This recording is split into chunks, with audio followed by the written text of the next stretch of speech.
Ako'y pumunta sa The Hague para samahan ang ating Vice President sa kanyang kaarawan at the same time samahan ang ating mga OFW at kababayan na nagdadalamhati at nasa kulungan pa rin ang ating dating Pangulong PRRD.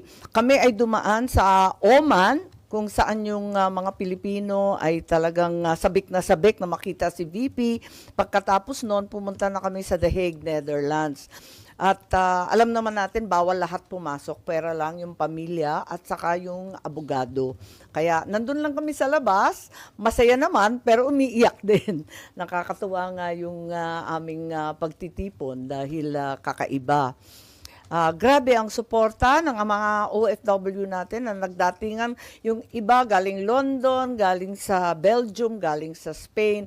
Yung iba mga napakalayo pa ng na pinanggalingan, galing Hong Kong, Pilipinas. Pati yung mga amo nila, nagugulat ako, sumusuporta sa pagprotesta ng mga Pilipino sa The Hague. Mismong amo nila ng mga Dutch ang gumagastos, nagpapagawa ng mga t-shirt, ng mga hoodie, at matindi na pinapayagan sila mag-day off para lang pumunta doon sa tinatawag na Duterte Street. Ganon katindi ang pagmamahal at suporta nila para sa ating dating Pangulo at pati na rin para sa ating ikalawang Pangulo.